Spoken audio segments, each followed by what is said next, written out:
বাংলাদেশে এখন পর্যন্ত 14 জন প্রধান নির্বাচন কমিশনারকে নিয়োগ দেওয়া হয়েছে। শেখ মুজিবুর রহমানের আমল থেকে শুরু করে জিয়াউর রহমানের আমল, আমরা দেখেছি যে প্রথম 28 বছর কোনো ধরনের আমলাকে প্রধান নির্বাচন কমিশনার হিসেবে নিয়োগ দেওয়া হয়নি। 14 জনের মধ্যে 8 জনকে নিয়োগ দেওয়া হয়েছে যারা ছিলেন বিচারপতি, এবং 6 জন বর্তমান যিনি আছেন তিনি সহ মোট 6 জন হচ্ছেন সাবেক আমলা বা সচিব। লক্ষ্য করুন, বাংলাদেশের ইতিহাসে সর্বপ্রথম প্রধান নির্বাচন কমিশনার হিসেবে সাবেক আমলাকে নিয়োগ দেওয়ার যে ট্র্যাডিশন বা প্র্যাকটিস, এটি শুরু করেছিল সর্বপ্রথম আওয়ামী লীগ 2000 সালে। তারা এম.এ. সাঈদ নামক এক ব্যক্তিকে, সাবেক আমলাকে তারা প্রধান নির্বাচন কমিশনার হিসেবে নিয়োগ দিয়েছিল। পরবর্তীতে আমরা দেখছি 2007 সালে 111 যে সরকার ছিল, তারা এসে এটিএম শামসুল হুদা যিনি সাবেক সচিব ছিলেন তাকে প্রধান নির্বাচন কমিশনার হিসেবে তারা সেখানে নিয়োগ প্রদান করেন। এবং শামসুল হুদা কিরকম নির্বাচন জাতিকে উপহার দিয়েছিলেন সেটি কিন্তু আমাদের জানা। এর পরবর্তী সময়ে যারা প্রধান নির্বাচন কমিশনারের দায়িত্ব পালন করেছেন, রাকিব উদ্দিন আহমেদ, নুরুল হুদা, কাজী আউয়াল, তাদের ভূমিকাটা কি ছিল সেটা কিন্তু আমরা জানি। অর্থাৎ বাংলাদেশের ইতিহাসে মোট 6 জন আমলা এখন পর্যন্ত প্রধান নির্বাচন কমিশনার হিসেবে দায়িত্ব পালন করেছেন, এবং বর্তমান যিনি আছেন তিনি সহ। এবং তারা তাদের যে দায়িত্ব, সেই দায়িত্ব তারা কিভাবে পালন করেন সেটি কিন্তু ইতিহাস থেকে স্পষ্টভাবে বোঝা যায়। যারা আমলা হিসেবে প্রধান নির্বাচন কমিশনারের দায়িত্ব পালন করেন, তারা মস্তক অবনত অবস্থায় সুনির্দিষ্ট গোষ্ঠীর এজেন্ডা বাস্তবায়ন ব্যতীত তারা তাদের জায়গা থেকে জাতির জন্য কোনো কিছু উপহার দিতে পারেন না। এবং আমরা মনে করি যে বর্তমান যিনি নির্বাচন কমিশনার হিসেবে যিনি আছেন, প্রধান নির্বাচন কমিশনার, তিনি আসলে জাতিকে একটু সুষ্ঠু, অবাধ এবং নিরপেক্ষ নির্বাচন দেওয়ার মতো সক্ষম নন, এবং তিনি সুনির্দিষ্ট গোষ্ঠীর এজেন্ডা বাস্তবায়ন করার জন্য শুরু থেকে প্রচেষ্টা চালিয়ে এসেছেন। এখন পর্যন্ত তার প্রচেষ্টা অব্যাহত আছে। আমরা জুলাই সনদের জন্য যখন জুলাই পদযাত্রা আয়োজন করলাম সারা দেশব্যাপী জুলাই মাসে, তখন কিন্তু আমরা বলেছি যে শাপলা হিসেবে আমাদের প্রতীকটা চাই। দেখুন, আমরা শাপলা প্রতীক চেয়েছি, তারা বলেছে যে শাপলা প্রতীক দেওয়ার কোনো সুযোগ নেই। কারণ কি? ব্যাখ্যা দিব না, কোনো জবাবদিহি করবো না। অর্থাৎ একটা জমিদারি কায়েম করেছে নির্বাচন কমিশন। গণঅভ্যুত্থান পরবর্তী বাংলাদেশের মধ্যে যে জমিদারি আচরণ দেখিয়েছে, তা বাংলাদেশের কোন রাষ্ট্রীয় প্রতিষ্ঠান সেভাবে সেই আচরণ প্রদর্শন করেনি জনগণের সামনে।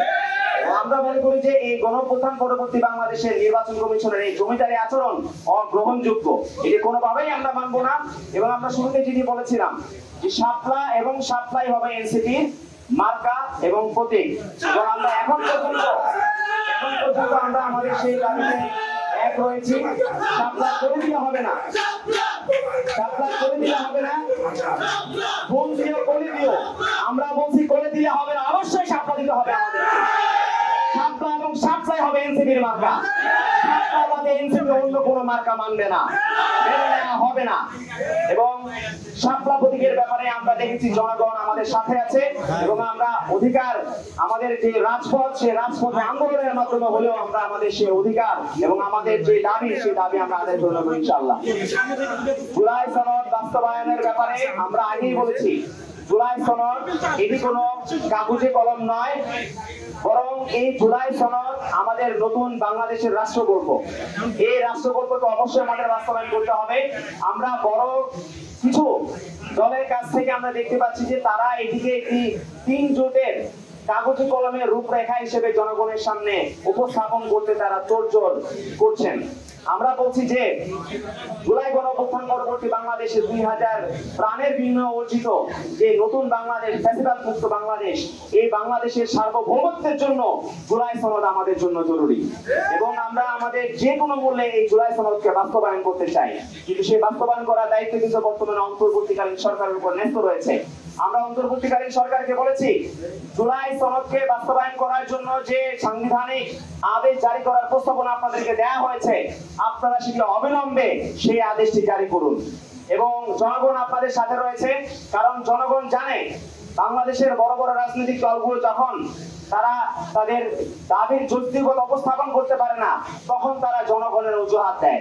তখন বলে যে জনগণ এটি মেনে নেবে না, জনগণ এটি মেনে নেবে না। জনগণ অবশ্যই মানবে, এবং জুলাই সনদ বাস্তবায়ন করার জন্য যে সাংবিধানিক আদেশ, এটি জনগণের আদেশ, এবং সেই আদেশ বাস্তবায়নের জন্য এখন পর্যন্ত এনসিপি জুলাই সনদে স্বাক্ষর করেনি। আমরা মনে করি এনসিপি, জনতার দল এবং জুলাই সনদ নিয়ে তাদের যে অবস্থান, রাজনৈতিক অবস্থান, এটি প্রমাণ করে আগামীর বাংলাদেশে এনসিপি রাষ্ট্র ক্ষমতায় যাবে ইনশাআল্লাহ। এবং তরুণরা যে তারুণ্যের জাগরণ বাংলাদেশে করেছে, সেই তারুণ্যের জাগরণ এনসিপির মাধ্যমে সারা বাংলাদেশে অব্যাহত থাকবে। আমরা মনে করি বাংলাদেশের জুলাই গণঅভ্যুত্থান পরবর্তী বাংলাদেশে আমরা দেখছি কিছু দল নব্য এরশাদের ভূমিকা অবতীর্ণ হয়েছে। তারা একদিন বলে এক কথা, পরের দিন বলে আরেক কথা। জুলাই সনদে স্বাক্ষর করব না, আবার পরের দিন তারা করছে। আবার একদল বলছে যে আমরা গণভোট চাই, কিন্তু কখন চাই? যখন নির্বাচন হবে সেই দিন আমরা গণভোট চাই। কিন্তু এখন পর্যন্ত কি আপনারা দেখেছেন যে বিএনপির কাছ থেকে তারা এখন পর্যন্ত কি জনগণের কাছে জিনিসটা স্পষ্ট করতে পেরেছে? নির্বাচন কমিশনকে গিয়ে কি তারা বলেছে যে নির্বাচন কমিশন আপনারা প্রস্তুত হন যেন ভোটের দিন জুলাই সনদ বাস্তবায়নের জন্য যে গণভোট প্রয়োজন সেটির আয়োজন করুন? অর্থাৎ তারা মুখে বলছে এক কথা যে নির্বাচনের দিন, জাতীয় নির্বাচনের দিন তারা সেই গণভোট চায়, কিন্তু আদতে তাদের কোনো কার্যক্রম আমরা এখন পর্যন্ত লক্ষ্য করতে পারছি না। আমরা দেখছি বিএনপি দিন গুনছে কখন ডিসেম্বরের 7 তারিখ আসবে আর কখন তফসিল ঘোষণা করা হবে। আমরা বলছি যদি জুলাই সনদ বাস্তবায়নের জন্য অধ্যাদেশ জারি করা হয়, তাহলে অবশ্যই ডিসেম্বরের প্রথম সপ্তাহে কোন ধরনের তফসিল ঘোষণা করা হবে না, এবং তোমরা সেই তফসিল ঘোষণা করতে দিবে না। আমাদের শহীদদের রক্তের বিনিময়ে যদি এই বাংলাদেশের মধ্যে আমরা আর কাউকে হাসিনার মতো এই বাংলাদেশকে নিয়ে খেলতে দেব না।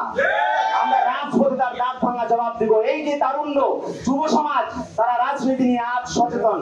আগে গত 16 বছর ধরে কিন্তু শেখ হাসিনা এই যুব প্রজন্মকে, তরুণ প্রজন্মকে সে রাজনৈতিকভাবে বিমুখ করে রেখেছিল। কিন্তু আমরা বলছি জুলাই গণঅভ্যুত্থান পরবর্তী যে তরুণ প্রজন্ম, যুব সমাজ, তারা রাজনৈতিকভাবে সচেতন। তারা জুলাই সনদ অবশ্যই আদায় করবে, তারা জুলাই সনদের বাস্তবায়ন নিশ্চিত করবে এবং অবশ্যই গণভোট নিশ্চিত করবে ইনশাআল্লাহ। সবাইকে অসংখ্য ধন্যবাদ।